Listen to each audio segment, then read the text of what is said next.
और अब बात करते हैं उपचुनाव की। जी हां, उपचुनाव से पहले ही हंगामा बरपा हुआ है। जो पहले बीजेपी में थे वो कांग्रेस में आ रहे हैं, जो कांग्रेस में थे वो बीजेपी में जा रहे हैं। तो ये सिलसिला शुरू हो चुका है।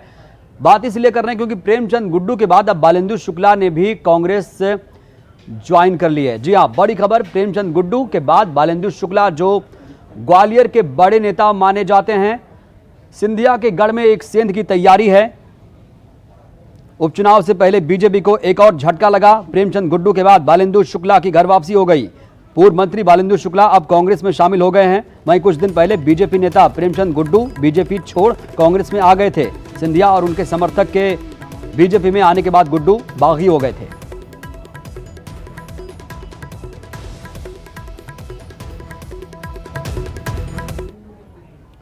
और जब बालेंदु शुक्ला कांग्रेस में शामिल हुए उसके बाद उन्होंने न्यूज़ 18 से खास बातचीत की। कहा कि बीजेपी इसलिए छोड़ी क्योंकि मेरी उपयोगिता बीजेपी में अब रह नहीं गई थी, इसलिए वहां पर दम घुट रहा था।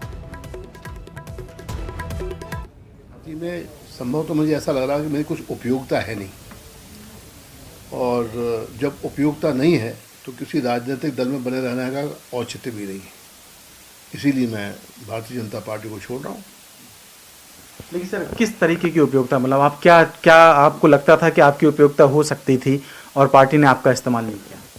राजनीति में उपयोगिता राजनीतिक ही होती है, और जब कोई राजनीतिक किसी भी प्रकार का समावेश न हो तो लगता है कि राजनीतिक उपयोगिता नहीं है। ये ज़रूर है कि भारतीय जनता पार्टी के जो हमारे कांग्रेस के भारतीय जनता पार्टी के ग्वालियर में हमारे संगी साथी थे, उन सबका सहयोग मिला, मान सम्मान मिला। मेरा किसी से कोई झगड़ा नहीं और सबसे मेरे संबंध अच्छे रहे। लेकिन जहाँ तक राजनीतिक उपयोगिता का सवाल है, उसका वहाँ पे बड़ा नितांत अभाव था। उपचुनाव होना है, 16 सीटें वहाँ की सबसे ज़्यादा महत्वपूर्ण हैं। तो आपका अनुभव क्या कहता है कि कांग्रेस की स्थिति कैसी रहेगी, बीजेपी की स्थिति कैसी रहेगी वहाँ पर? मुझे ऐसा लगता है कि ये जो निर्णय हुआ है, इसमें आने वाले दिनों में संभवतः भारतीय जनता पार्टी को काफ़ी दिक्कत जाएगी।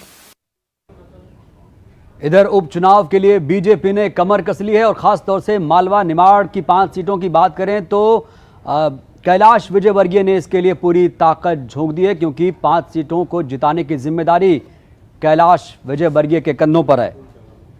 यही कारण है कि कैलाश विजयवर्गीय ने अपने राइट हैंड विधायक रमेश मेंदोला को सांवेर के चुनाव प्रबंधन की जिम्मेदारी सौंपी है। वह देर रात विधायक रमेश मेंदोला को लेकर बीजेपी जिला अध्यक्ष और सांवेर से विधायक रहे राजेश सोनकर के घर पहुंच गए और तीनों नेताओं ने सांवेर उपचुनाव को लेकर मंथन किया। भारतीय जनता पार्टी कार्यकर्ता चुनाव लड़ता है, यहाँ व्यक्ति चुनाव नहीं लड़ता है। हम सब मिलकर, सब कार्यकर्ता मिलकर चुनाव लड़ेंगे और वो चुनाव हम भारी बहुमत से जीतेंगे। हमें कितनी बड़ी चुनौती है सांवेर में?